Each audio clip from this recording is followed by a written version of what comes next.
Hello and welcome. This is Mohammed Ali, New Delhi correspondent of TwoCircle.net और आज हम बात कर रहे हैं सैयद सफ़िया रईस से, जो कि यहाँ मुजफ्फरनगर में का एक कॉलेज है, girls degree college, Nawab Azmat Ali Khan girls degree college, उसकी प्रिंसिपल हैं। और आज हम बात करेंगे इनसे मुस्लिम गर्ल्स एजुकेशन की क्या हालत है मुजफ्फरनगर में। सो मैम, अगर मुस्लिम लड़कियों की एजुकेशन की बात की जाए मुजफ्फरनगर की, तो कुछ सवाल जो इम्पोर्टेंट सवाल जो आपकी डिस्कशन के दौरान जो आए वो ये कि आप जैसे बता रही थी कि हालत जो है वो बहुत अच्छी नहीं है लेकिन पहले से बेहतर है जी। तो उसके बारे में क्या कहेंगे आप? किस अंदाज पे पहले से बेहतर है? जैसे तो पहले तो बहुत कम लड़कियां तालीम लेती थी। अब पहले के मुकाबले में 80% तो लड़कियां तालीम तो ले ही रही हैं। 20% ही ऐसी होंगी जो स्कूल गई नहीं। अच्छा। लेकिन ये है कि एजुकेशन उनकी ऐसी नहीं है जो एमलेस है, कोई टारगेट सामने सेट नहीं करा हुआ है कि हमें ये बनना है। 20% लोग ही ऐसे हैं जो किसी टारगेट को सामने रख के उसके लिए ट्राई कर रहे हैं। बाकी लोग ऐसे हैं जो बस एजुकेशन दिला रहे हैं कि एजुकेशन लेनी है, लेकिन उनके सामने कोई सेट पर्पस नहीं है कि हमें क्या करना है। अच्छा, ये जो मुस्लिम पेरेंट्स हैं, जो इन बच्चियों के पेरेंट्स हैं, अच्छा इस स्कूल की, इस कॉलेज की स्ट्रेंथ कितनी है? कितने बच्चे, कितनी लड़कियां हैं यहाँ पे? टोटल हमारे यहाँ 3000 स्टूडेंट्स हैं। अच्छा, ओके। और सारे मुजफ्फरनगर से ही आते हैं? जी, थोड़े मेरे ख्याल में 10% बच्चे ऐसे हैं जो आसपास के गांव को बिलोंग करते हैं। 10%? जी। ओके, बाकी शहर से आते हैं? 90% शहर से आते हैं? जी, 90% शहर। अच्छा, इन 3000 में कितने परसेंटेज लड़कियां वैसी हैं जो कि जिनके पेरेंट्स जो हैं इलिटरेट्स होंगे, या कि जिनके पेरेंट्स उतने ज़्यादा अवेयर नहीं हैं, जो कि फ़र्स्ट टाइमर्स यहाँ पे आ रही हैं, फर्स्ट टाइमर्स होंगी अपने घर में पढ़ने वाली, ऐसे कुछ तादाद है? ऐसे बच्चे 40% बच्चे ऐसे होंगे जिनके पेरेंट्स ध्यान देते हैं, केयरफुल है उनकी एजुकेशन के लिए। बाकी पेरेंट्स तो बच्चों के ऊपर मैं सोचती हूँ ज़्यादा ध्यान नहीं देते, जैसा कि मैं महसूस करती हूँ। ओके। अच्छा, यहाँ पे एक बहुत इम्पॉर्टेंट बात आपने बताई कि 40% जो बच्चे हैं आपके स्कूल की, आपके कॉलेज की, in fact they can't afford fees. वो अपनी फाइनेंशियल मजबूरी की वजह से वो फीस सबमिट नहीं कर पाती। तो दिस वेरी इंपॉर्टेंट फिगर, इस पे क्या है, कैसे फिर मैनेज करते हैं आप? 40% बच्चियाँ तो हमारे यहाँ ऐसी हैं ही गर्ल्स जो अपनी फीस को मैनेज नहीं कर पाती। मैनेजमेंट अपने रिसोर्सेज से उनको मैनेज करता है फीस। इसका मतलब वो लड़कियाँ उस क्लास से आती हैं, वैसे गरीब घरों से आती हैं कि वो फीस, फाइनेंशियल कंडीशन उनकी पुअर है, उनके पेरेंट्स अफोर्ड ही नहीं कर सकते। ज़्यादातर जो है वो शायद रिक्शा चलाने वाले लोग हैं जिनके वो बच्चे, या विडोज़ हैं जिनके फादर नहीं है, वो बच्चे फीस मैनेज। 40% ऐसी तादाद है? इतनी तो है श्योर। 40% बच्चे तो हैं नहीं ऐसे जो अपनी फीस नहीं क्लियर कर पाते। ओके। अच्छा, प्रोफेशनल या वोकेशनल कोर्सेज हैं आपके यहाँ? वोकेशनल कोर्सेज ज़्यादा नहीं है, इसके लिए हम लोग कोशिश कर रहे हैं। सिर्फ 3 ही कोर्सेज हम कराते हैं। तो पर्सनैलिटी डेवलपमेंट कराते हैं और कंप्यूटर कोर्सेज कराते हैं, ओके। फैशन डिज़ाइनिंग के कराते हैं कोर्सेज। ओके। लेकिन आप जो एजुकेशन इम्पार्ट करती हैं, आप ये अज़मत खान कॉलेज, उसकी क्वालिटी कितनी अच्छी है? क्या आप उससे सेटिस्फाइड हैं उसकी? हालांकि एक बात ये भी जहन में रखनी चाहिए, मुझे आपने बताया और लोगों ने बताया कि ये कॉलेज, ये जो अज़मत खान डिग्री कॉलेज है, ये मुजफ्फरनगर में का पहला वाहिद माइनॉरिटी गर्ल्स कॉलेज है, मुस्लिम लड़कियों का कॉलेज है, वाहिद कॉलेज है। इसके अलावा और कोई कॉलेज नहीं है डिग्री, इसके अलावा और कोई डिग्री कॉलेज नहीं है। जी। ठीक है, तो लेकिन उसके साथ ही साथ इस जो एजुकेशन यहाँ दी जाती है उसकी क्वालिटी से आप किस हद तक सेटिस्फाइड हैं? हम तो क्वालिटी को बहुत ज़्यादा मेंटेन करना चाहते हैं और नियर अबाउट 10 ईयर्स से तो हम 100% रिजल्ट मेंटेन कर रहे हैं। रिजल्ट तो हम 100% मेंटेन करते हैं और बच्चे ज़्यादातर फर्स्ट डिविजनर्स ही होते हैं हमारे यहाँ के। लेकिन फिर भी जो आज की हमें एजुकेशन की ज़रूरत है वो वाली उसके हिसाब से हम कहीं ना कहीं थोड़े पीछे हैं, वो हमें मेंटेन करनी है। तो क्या उसके लिए मैनेजमेंट यहाँ का है वो यूपी गवर्नमेंट से बात, गवर्नमेंट क्या कितना कोऑपरेट कर रही है आपको? हम लोग तो सेल्फ फाइनेंस में आते हैं, गवर्नमेंट का तो हमारे लिए फाइनेंशियली कोई हमें एड नहीं देती गवर्नमेंट। अच्छा। कोई कॉपरेशन गवर्नमेंट का नहीं है। तो हम सेल्फ डिपेंड हैं उसके लिए, तो जितना भी हम कर पाते हैं अपने ही ऊपर बियर करते हैं सारा का सारा। गवर्नमेंट की तो कोई मदद नहीं है इसमें हमारी। Okay okay. मतलब तो फिर आप कहाँ से मैनेज करती हैं? मैनेजमेंट कहाँ से मैनेज करता है?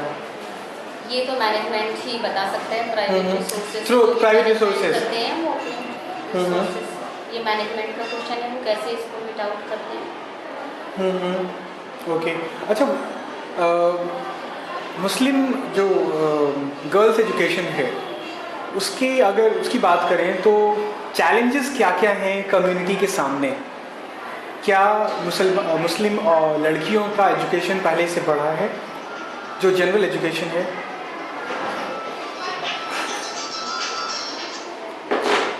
पहले से तो एजुकेशन में रेशो तो बढ़ा है मुस्लिम लड़कियों का। तो पहले बच्चे तो बहुत कम होते थे, कॉलेजेस में स्ट्रेंथ भी बहुत कम थी, उस हिसाब से तो अवेयरनेस बहुत आई है। आप पिछले 10 सालों से यहाँ पे, 10 साल बल्कि 22 सालों से आप, पिछले 20 सालों से आप हैं, तो कंपैरेटिवली बहुत ज़्यादा अवेयरनेस आई। कितनी ज़्यादा, कितनी परसेंटेज अवेयरनेस आई है? 80% तो अवेयरनेस आई होगी। 80% अवेयरनेस आई है। Okay, that's okay okay. लेकिन क्या वो अवेयरनेस, उसकी वजह से उसकी क्वालिटी क्या है? आपने बताया कि अभी भी इतनी अवेयरनेस नहीं आई है कि पेरेंट्स जो हैं वो फॉलो अप करें बच्चों की पढ़ाई का, अटेंडेंस का, क्लासेस का। जनरल अवेयरनेस तो आई है, लेकिन क्वालिटी जो हमें मेंटेन करनी चाहिए उसमें अवेयरनेस उतनी नहीं है। अच्छा। अवेयरनेस है लेकिन क्वालिटी ऐसी नहीं है। जो प्रोडक्ट हम बना रहे हैं वो जो होना चाहिए आज की एजुकेशन को देखते हुए, जो आज के चैलेंजेस हैं वो वाली क्वालिटी नहीं मेंटेन कर पा रहे हैं। As an institution, as a Muslim girls institution, आपके सामने चैलेंजेस क्या क्या हैं आगे के लिए? एक तो फाइनेंशियल चैलेंजेस तो है ही है। मेन तो यही है कि फाइनेंशियल कंडीशन को कहाँ तक इम्प्रूव कैसे करें। अभी हम पर्सनल रिसोर्सेज से कर रहे हैं, कब तक करते रहेंगे? ग्रांट हमारे पास कोई नहीं है। पेरेंट्स इतने अवेयर नहीं हैं जितने कि होने चाहिए। बच्चों के ऊपर ध्यान नहीं देते हैं, उनकी जाने के बाद बच्चों ने होमवर्क करा या नहीं करा। कॉलेज मीटिंग्स होती हैं, ओपन हाउस होता है, उसमें वो लोग नहीं आते, पेरेंट्स नहीं आते। इलिटरेसी रेट ज़्यादा है तो वो शायद इस बात को इम्पोर्टेंट समझते ही नहीं कि हमें जाना चाहिए। ओके।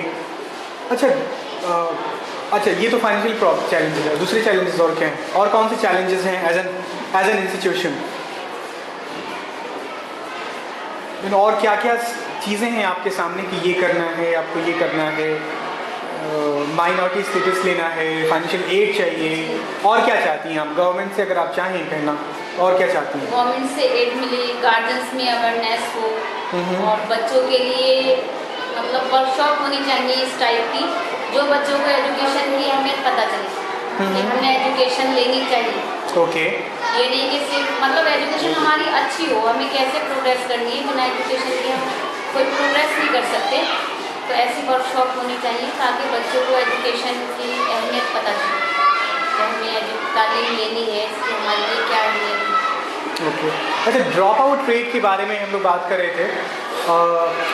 ड्रॉप आउट रेट कितना है लड़कियों का?